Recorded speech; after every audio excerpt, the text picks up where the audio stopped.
Hello everyone. In this video, I want to talk about something that is very interesting. It's called intransitive relations.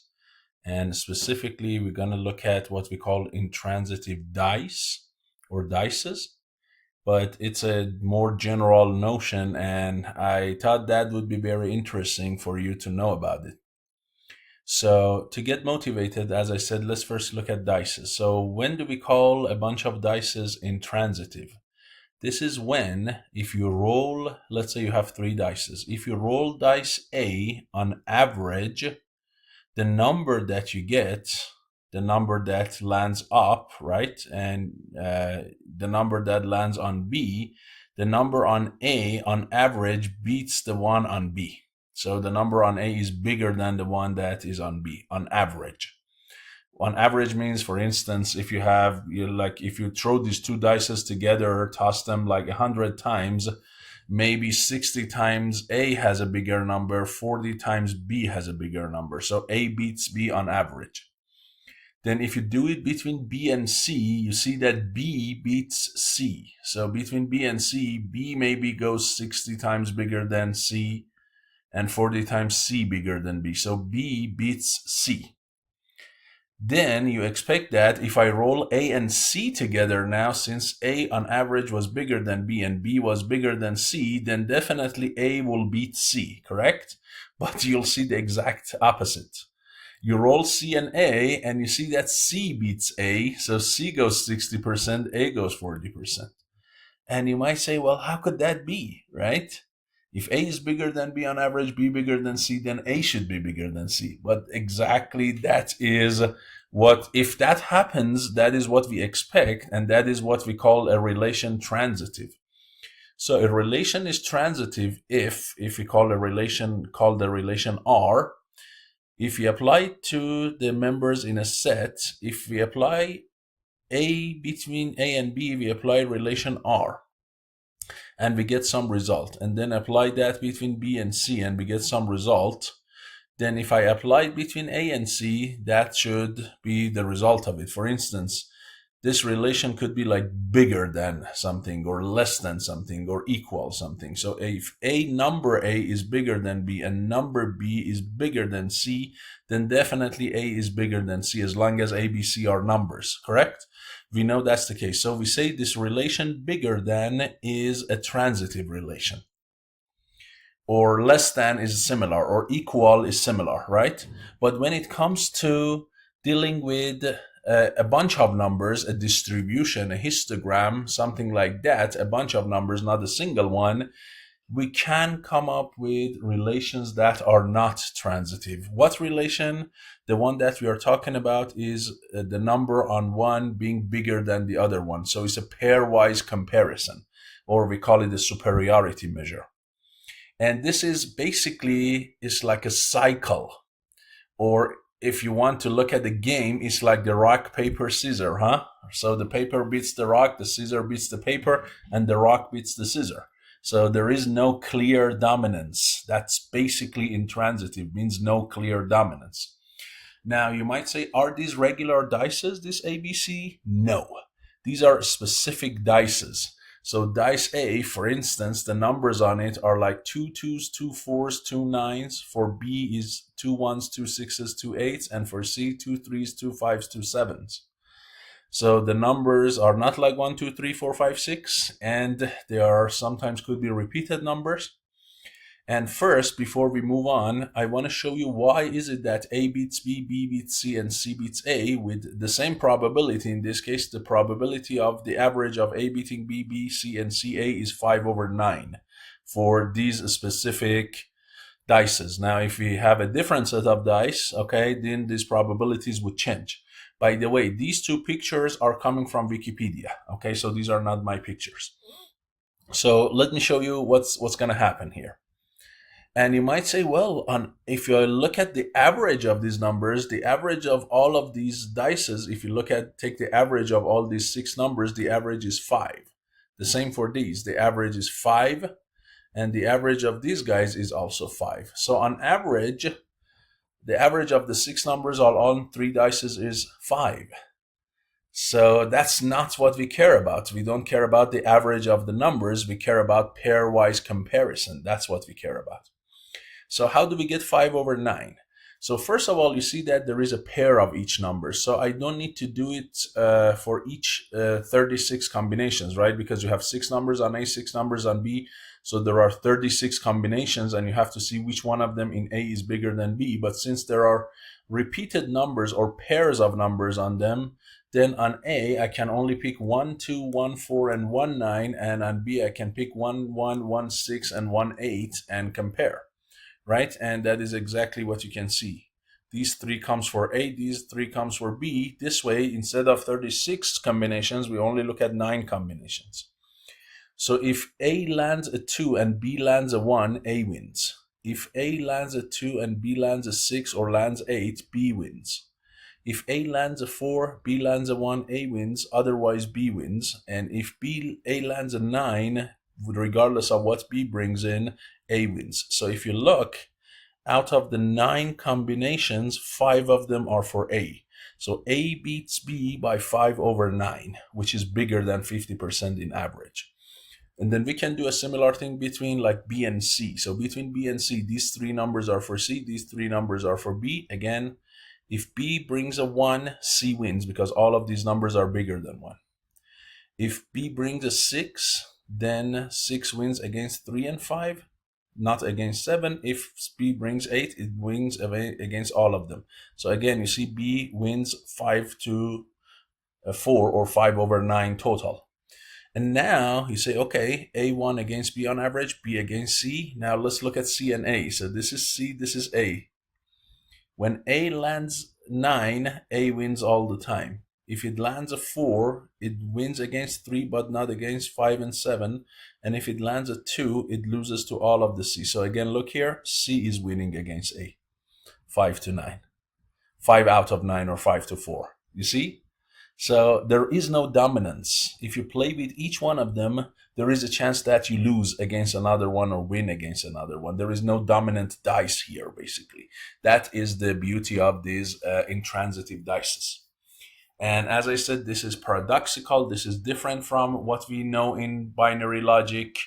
And because in binary logic, we all dealing with mostly transitive relations. So what we are dealing with, as I said, is a pairwise comparison. So I bring a number from set, a number I from the X set and the jth component from the Y set, and I compare these I and J component of X and Y sets, in this case dices, and if X in set, the number I in set X is bigger than the jth number in set Y, okay, then I basically add a 1 here. So this I function, if this relation is true, will return a 1 to me. If this relation is false, it will return a 0. So it's a logical comparison, basically. And then I add all of the ones together over both sets, and I divide it by the total number in both of them. So in this case, for instance, this m times n for 2 dices is like 36. And this number here is 20, right? So 20 over 36 is 5 over 9. And that is this probability of pairwise comparison here. Okay?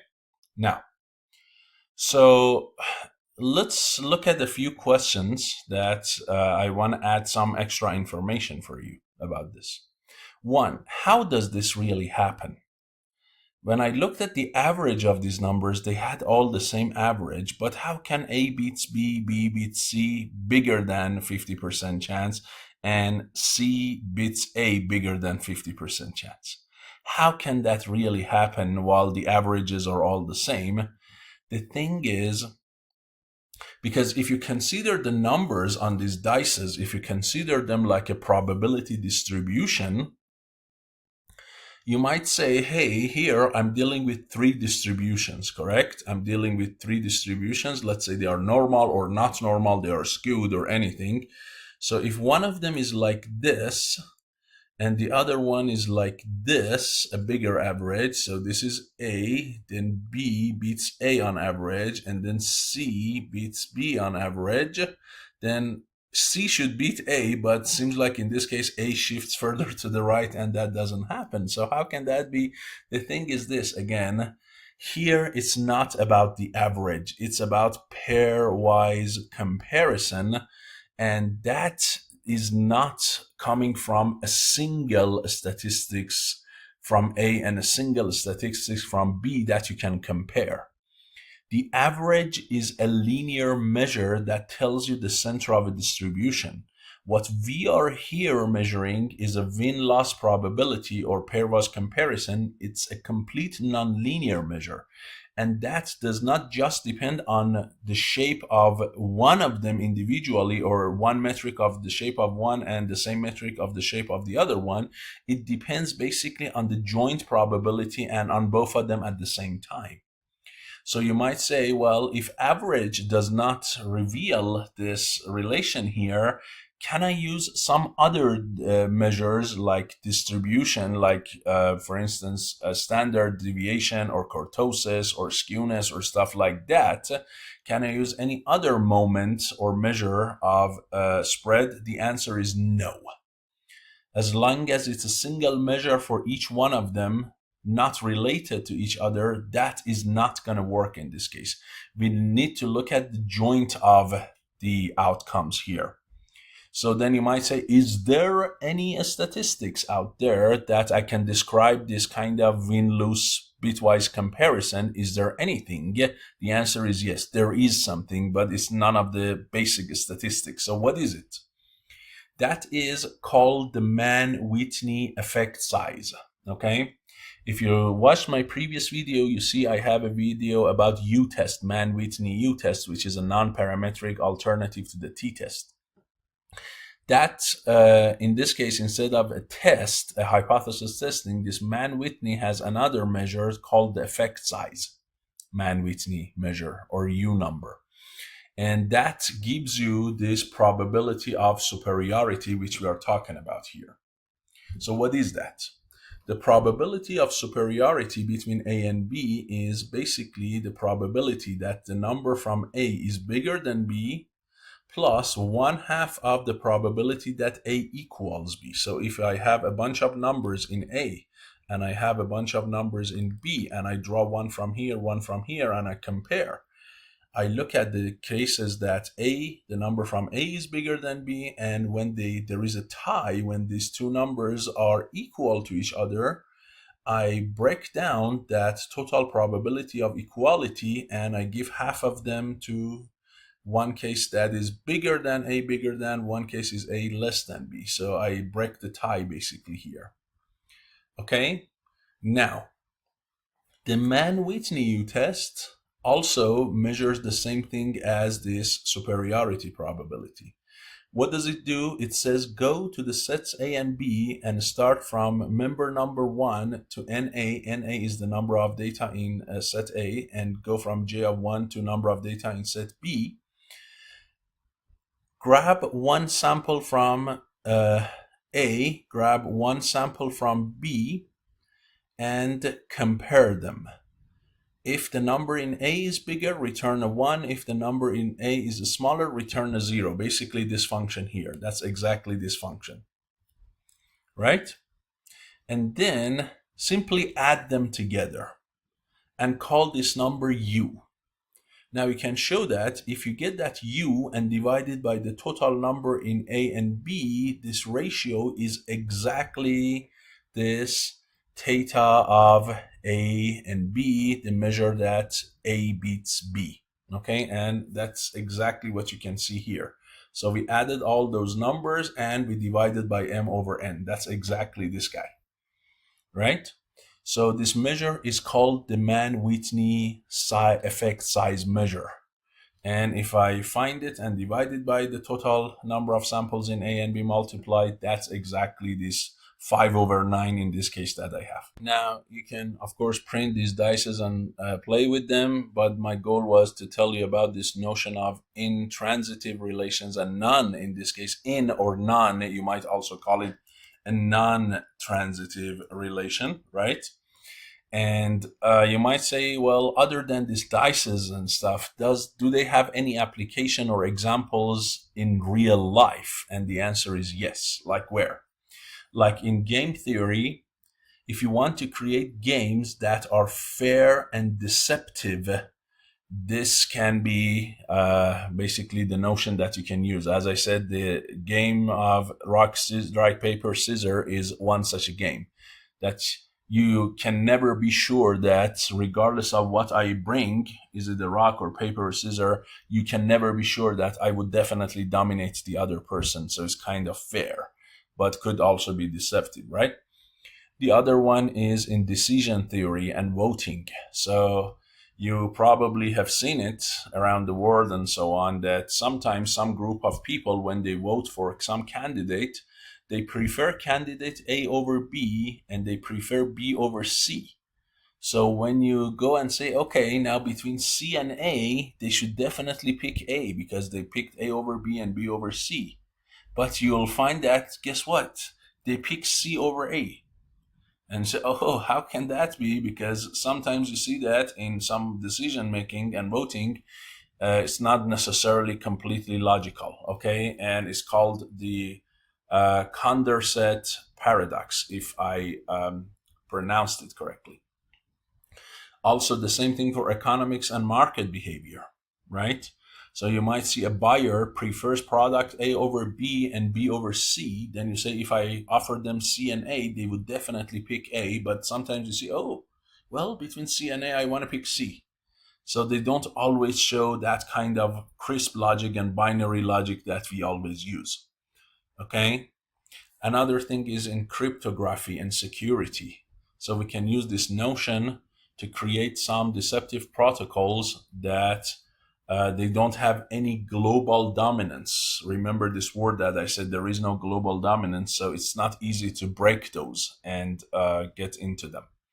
And also in reinforcement learning, when you send an agent to complete some mission, there might end up with some strategies that are intransitive. In other words, the agent might need to decide between three separate policies or strategies which one to pick. And although agent might say, well, I would definitely pick a policy A versus policy B, and between B and C I pick B versus C, then you say, okay, then definitely the winner is A. But when you come and compare A versus C, you see that, well, you might even pick C over A. So there is no perfect optimal policy. It's kind of like a Pareto optimal. And you can see it in different games like chess or something, that there is no global dominance. And your system can easily be trapped in a cyclic loop. Okay, and this kind of scenarios, we call them non-transitive meta games. Okay, and it might be actually not trivial for a reinforcement learning agent to learn the best policy, because there is no real best policy. There is no perfect dominant optimal policy. Okay, so hopefully you learned something in this video and it was interesting to you. I'll see you in the next lecture. Thank you.